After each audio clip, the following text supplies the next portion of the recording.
Good morning अभ्यासक मित्रमैत्रिणींनो, तुमचं स्वागत आहे MPSC लक्ष या यूट्यूब चॅनलवरती. तुमच्यासाठी घेऊन आलेलं आहे 3 आणि 4 मार्चच्या महत्त्वाच्या चालू घडामोडी.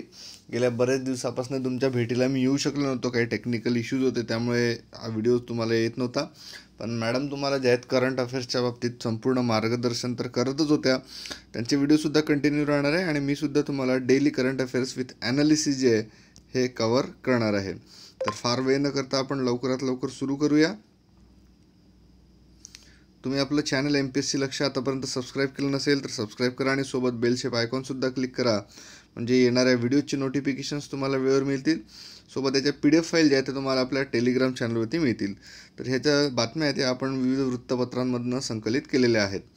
तुम्ही मला अनअकॅडमीवरती सुद्धा फॉलो करू शकता. त्यासाठी तुम्ही अनअकॅडमी लर्निंग ॲप जे आहे ते डाउनलोड करा आणि तिथे लक्ष MPSC या नावाने सर्च केल्यास माझ्या माध्यमातून अपलोड झालेले व्हिडिओज तुम्ही बघू शकता. त्याची लिंक जी आहे या व्हिडिओच्या डिस्क्रिप्शन बॉक्समध्ये सुद्धा तुम्हाला मिळेल. मॅडमसुद्धा तुम्हाला अनअकॅडमीवरती मार्गदर्शन करत आहेत. त्यासाठी डॉक्टर प्रीती या नावाने सर्च केल्यास अपलोड झालेले व्हिडिओज तुम्हाला तिथे बघता येतील. सर्वात पहिले 3 मार्च हा जो दिवस आहे, 3 मार्च हा दिवस जागतिक वन्यजीव दिन म्हणून साजरा केला जातो. जागतिक वन्यजीव जगातील जे वन्यजीव आहेत, वन्यजीवांच्या संदर्भात त्यांचं संवर्धन व्हावं, कारण की आजकाल जंगलं जी आहेत ही कमी होत चाललेली आहे आणि वन्यजीवांसाठी त्यांचं जे नॅचरल अधिवास आहे हा कमी होतो आहे. तर त्याच्या संवर्धनासाठी म्हणून जागतिक दिन हा 3 मार्च रोजी साजरा केला जातो. तो काल होता. तर या ज्या बातम्या आहेत आपण लोकसत्ता, महाराष्ट्र टाइम्स या महत्त्वाच्या वृत्तपत्रामधून संकलित केलेल्या आहेत. तर पहिली जी बातमी आहे तो म्हणजे नाणार प्रकल्प. आपल्याला माहिती आहे नाणारचा जो रिफायनरी होती कोकणामधील कोकणमध्ये ही रिफायनरी होती, तर ही रिफायनरी आहे ही कॅन्सल करण्यात आली होती. तशी घोषणा जी आहे गव्हर्नमेंटने केलेली आहे. नाणारचा जो प्रकल्प आहे बराचसा त्याला राजनीतिक आणि जनतेचा विरोध होता. तर नाणार प्रकल्प रद्द झाल्यामुळे नाणारला इथे ग्रीन रिफायनरी प्रकल्प होता हा रद्द करण्यात आला असल्यामुळे याची जी जमीन वगैरे जी आहे संपादित केलेली जमीन ही परत करण्याचा निर्णयसुद्धा सरकारने घेतलेला आहे. तर लोकसभा निवडणुकी झाल्यानंतर महाराष्ट्रामध्येच आणि कोकणातच दुसऱ्या ठिकाणी ही रिफायनरी जी आहे ही चालू करण्यात येणार आहे. याबाबतची घोषणा जी आहे, घोषणा म्हटल्यापेक्षा याबाबत जे आहे देवेंद्र फडणवीस यांनी अशी माहिती दिली. कारण जी रिफायनरी असते की या रिफायनरीसाठी कोस्टल लाईन लागते, म्हणजे त्याला आपण किनारपट्टी असं म्हणतो. समुद्र किनारा असेल तर किनारपट्टीवरती हे केलं जातं. किनारपट्टीवरती जर केलं तर तेल वाहून नेणं हे सोपं पडतं. म्हणजे तेल तर जे पहिले भारतामध्ये तेल होतं हे इम्पोर्ट होतं, मग समुद्राच्या मार्फत किंवा जहाजांच्या मार्फत कच्चं तेल येतं आणि या कच्च्या तेलाचं रिफायनरीमध्ये नंतर त्याच्यामध्ये पेट्रोल, डिझेल या सर्व बाबीमध्ये रूपांतरण केलं जातं. तर निवडणुका झाल्यानंतर, लोकसभेच्या निवडणुका झाल्यानंतर हा जो प्रकल्प आहे रिफायनरीचा प्रकल्प, या प्रकल्पासाठी नवीन जागा जी आहे ती कोकणामध्ये शोधली जाईल. कारण जेणेकरून हा प्रकल्प जो आहे राज्याच्या बाहेर जाऊ नये. कारण या प्रकल्पाला सौदी अरेबियाचं बरंचसं पाठबळ हे उपलब्ध होतं. सौदी अरेबियाच्या माध्यमातून हा करण्यात येणार होता. तर खूप सारं इन्व्हेस्टमेंट जे आहे हे बाहेर चाललं जाईल. या दृष्टिकोनातून लोकसभेच्या निवडणुकीनंतर नवीन जागा जी आहे ती शोधण्यात येणार आहे. मानवरहित सूचक यंत्रणा ही विकसित करून लवकरात लवकर लष्करात दाखवली. सूचक म्हणजे काय, तर नेमकं रासायनिक, जैविक, किरणोत्सारी किंवा आण्विक हल्ला जर झाला तर त्यावेळी धोकादायक क्षेत्रामध्ये नमुने आणि परीक्षण करून हल्ल्याचे स्वरूप स्पष्ट करण्यासाठी ही मानवरहित सूचक यंत्रणा DRDOने विकसित केली. अहमदनगरचं जे DRDO आहे, अहमदनगरचं VRDO जे आहे, व्हेकल रिसर्च डेव्हलपमेंट ऑर्गनायझेशन, येथील प्रयोगशाळेने हे जे यंत्र आहे हे यंत्र विकसित केलेलं आहे. काय याच्या मागचं कारण काय, की ज्यावेळी रासायनिक हल्ला होतो, जैविक हल्ला होतो, अशा हल्ल्याच्या वेळी मनुष्य जर तिथे गेला तर त्यामुळे काय होतं की मनुष्याच्या शरीरावरती जास्त धोका होऊ शकतो. जर यंत्रच गेलं, यंत्राने सगळं तिथे चेकिंग केलं तर नेमके रिझल्ट्स जे आहेत ते आपल्या हाती मिळतील. त्यामुळे हे स्वदेशी बनावटीचे यंत्र जे आहे हे सर्व टेस्टिंग तिथे करेल. त्यामुळे जवानांना आता जीव धोक्यात घालावा लागणार नाही. रिमोट कंट्रोलच्या साहाय्याने ही यंत्रणा काम करेल आणि प्रत्येक घडामोडीची माहिती ही ऑनलाईन नियंत्रण कक्षाला पुरवेल. या यंत्रणेद्वारे हल्ल्याचे स्वरूप समजलं की उपायसुद्धा त्याच्याद्वारे योजता येतील. अहमदनगरचं जे वाहने संशोधन आणि विकास केंद्र आहे, VRD ज्याला म्हटलं जातं, तर याच्या जमिनीवर प्रभावीपणे काम करण्यासाठी सूचक यंत्रणा जी आहे CBRN-UGV गायडेड व्हेकल असं त्याला ती यंत्रणा तयार केलेली आहे. याची वैशिष्ट्यांचा जर आपण विचार केला, त्याचा वेग आहे कमाल ताशी 6 किलोमीटर, दिवसा रात्री दोन्ही वेळ तपासणी करू शकते, नमुना संकलन करू शकतं. याचं जे आहे डिजिटल रेखांकनसुद्धा केलं जाऊ शकतं. सलग 2 तास जे आहे हे काम करू शकतं. पायऱ्या चढणं उतरणं, पायरी असणाऱ्या पृष्ठभागावर सुद्धा हे जाऊ शकतं. रिमोट कंट्रोलद्वारे संचलित केलं जाऊ शकतं. म्हणजे 500 ते 1 किलोमीटरपर्यंत याची रेंज आहे. आणि यासाठी यंत्रमानवाला जे आहे, जे रोबोट आहे, त्याला रोबोटिक आर्मसुद्धा आहे हे नमुने संकलित करण्यासाठी. PIBच्या माध्यमातून घेतलेली बातमी. वस्तू आणि सेवा कर ज्याला आपण GST म्हणतो, तर GSTचं संकलन जे आहे फेब्रुवारीमध्ये 97,247 कोटी झालं आहे.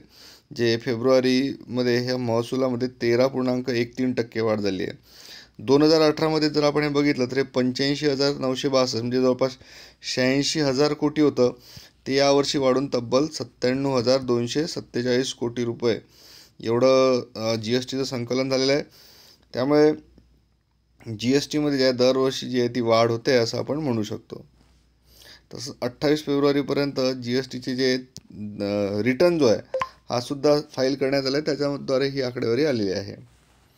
पंतप्रधान नरेंद्र मोदी यांनी एक रॅली होती, या रॅलीमध्ये असं प्रतिपादन केलं आहे की जो हल्ला झालेला होता, तर जो कारवाई करण्यात आली होती, ज्याला यांनी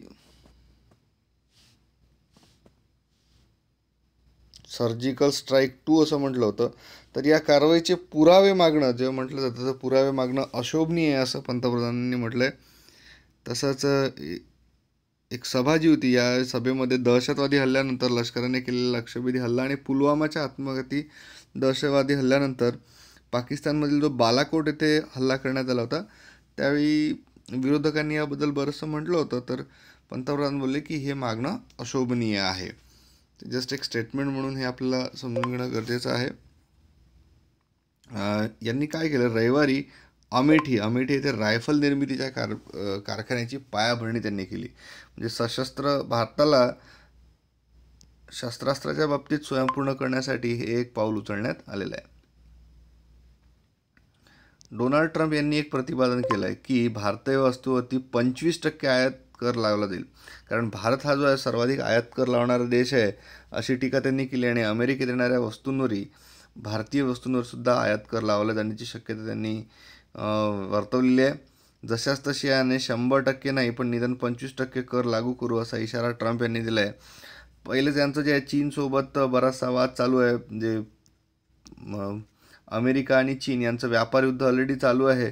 दोघांनी एकमेकांच्या वस्तूंवरती आयात शुल्क लावलेलं होतं. तर आता येत्या भविष्यामध्ये त्यांची चर्चा होऊन हा प्रश्न सुटणार आहे. तर भारताबद्दल सुद्धा नेमका निर्णय ट्रम्प काय घेतात या बाबतीमध्ये आपल्याला बघावं लागणार आहे. सर्वोच्च न्यायालयाने एक निर्णय घेतला आहे. चांगल्या वर्तणुकीमुळे दोषींची फाशी जी आहे ती रद्द करून जन्मठेप दिला जाईल. तर चांगली वर्तणूक जर असेल एखाद्या कैद्याची तर त्याला फाशीची शिक्षा जी आहे, जर वर्तणूक चांगली असेल तर फाशीची शिक्षा रद्द करून दोषीला जन्मठेप दिली जाऊ शकते अशी शक्यता जी आहे ही वर्तवण्यात आलेली आहे.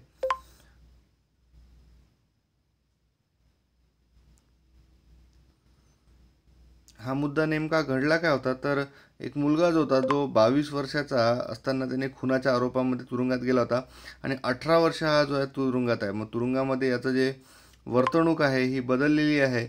तर एखादा व्यक्ती जो आहे सुधारू शकतो, त्याचं पुनरावर्तन करता येऊ शकतं. त्याच्या तुरुंगातील वर्तणुकीवरून हे निदर्शनास आलं असल्याचं मत सर्वोच्च न्यायालयाच्या खंडपीठाने नोंदवलेलं आहे. स्मार्ट सिटी बऱ्याचशा शहरांना स्मार्ट सिटी बनवण्याचा प्रयत्न केला जात आहे. त्या अंतर्गत पुण्यामध्ये कलाग्राम, पु ल देशपांडे उद्यानाजवळ पर्यटन केंद्र उभारलं जाणार आहे. कलाग्राम हे संकलित केलं जाणार आहे. पारंपरिक कलाविष्कारांचे सादरीकरण आणि कारागिरांनी बनवलेल्या वैशिष्ट्यपूर्ण हस्तकला वस्तूंची खरेदी आणि विविध राज्यांमधून रुचकर पदार्थांचा आनंद अशा समृद्ध आनंददायी वातावरणात सहकुटुंब वेळ घालण्याची संधी लवकरच पुणेकरांना मिळणार आहे. कारण स्मार्ट सिटी अंतर्गत पुणेकरांच्या बरोबरच पुण्यात येणाऱ्या पर्यटकांनाही आकर्षकचं केंद्र असं अनोखं कलाग्राम जे आहे हे सिंहगड रस्त्यावरील पु ल देशपांडे उद्यानाजवळ साकारलं जात आहे. तर हे जे कलाग्राम काय असणार तर नेमकी ग्रामीण भागातील आठवडी बाजाराची सारखी रचना असणार आहे. हस्तकला वस्तूंची दालनं असेल, कारागिरांना प्रत्यक्ष काम पाहण्याची संधीसुद्धा इथे जनतेला मिळणार आहे. नृत्य आणि संगीत कलांच्या सादरीकरणासाठी खुला रंगमंच, ओपन स्टेज ज्याला आपण म्हणतो, विविध राज्यातील खाद्यपदार्थांची दालने असणार आहे आणि खाद्यपदार्थांचा आस्वाद घेत कलांचा आनंद लुटण्याची संधीसुद्धा इथे जनतेला मिळणार आहे. तर हे एक केंद्र आहे कलाग्राम, हे पुण्यामध्ये जे आहे हे स्थापन होणार आहे. कुंभमेळा आपल्याला माहिती आहे उत्तर प्रदेशमधील प्रयागराज, त्याचं पूर्वीचं नाव अलाहाबाद असं होतं, इथे कुंभमेळा चालू आहे. आता महाशिवरात्रीच्या निमित्ताने या त्रिवेणी जो संगम आहे या कुंभमेळ्यामधील अखेरचं स्नान होणार आहे. आतापर्यंत 22 कोटीहून अधिक लोकांनी या ठिकाणी पवित्र स्नान केलेलं आहे आणि आता जे आहे ते शेवटचं स्नान असणार आहे. याची सुरुवात जी झाली होती कुंभमेळ्याची ही 14 जानेवारीपासून झाली होती आणि हा शेवटचा जो आहे 4 मार्चपर्यंत हा कुंभमेळा पार होत आहे. कुंभमेळा लक्षात ठेवा, याबद्दल डिटेल माहिती आपण ऑलरेडी घेतलेली आहे. सध्याचा जो आहे तो प्रयागराज, उत्तर प्रदेशमधील प्रयागराज इथे. नवीन विमानतळ जे आहे हे नवीन विमानतळ साठी सल्लागार नियुक्तीला मान्यता ही राज्याच्या मंत्रिमंडळाने दिलेली आहे. पुण्यामधील दुसरं विमानतळ पुरंदर येथे जे आहे नियोजित विमानतळाचा विकास आराखडा तयार करण्यासाठी सल्लागार नियुक्तीला राज्य सरकारने मान्यता दिलेली आहे. देवेंद्र फडणवीस यांच्या अध्यक्षतेखाली MADC ज्याला म्हटलं जातं, महाराष्ट्र एअरपोर्ट डेव्हलपमेंट कंपनी यांच्या संचालकांची बैठक होती. तर या बैठकीमध्ये असा निर्णय जो आहे देवेंद्र फडणवीस यांच्या मार्गदर्शनाखाली घेण्यात आलेला आहे. तर जे आहे ज्यावेळी नवीन विमानतळ होतं तर बऱ्याचशा बाबींचा विचार तिथे करावा लागतो. लोकेशन महत्त्वाचं राहतं. लोकेशन फायनलाइज झाल्यानंतर ज्या जमिनी आहेत त्यांचं हस्तांतरण करणं गरजेचं आहे. नंतर डेव्हलपर, सर्व सोयीसुविधा पूर्ण. तर त्या दृष्टिकोनातून सल्लागार जे आहे या सर्वसाठी जो एक आराखडा तयार करण्यासाठी सल्लागार जो आहे तो मदत करेल, तर त्याची नियुक्ती करण्यात आलेली आहे. क्रीडा क्षेत्रातील बातम्या.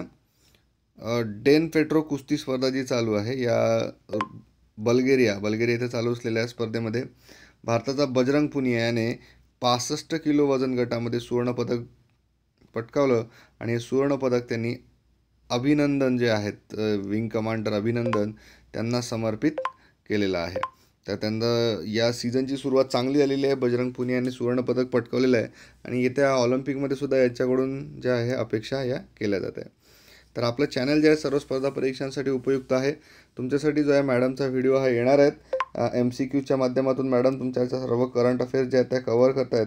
तर ह्यासुद्धा तुम्हाला मिळणार आहेत, तो व्हिडिओसुद्धा येईल. तर करा अभ्यास, बना अधिकारी. धन्यवाद.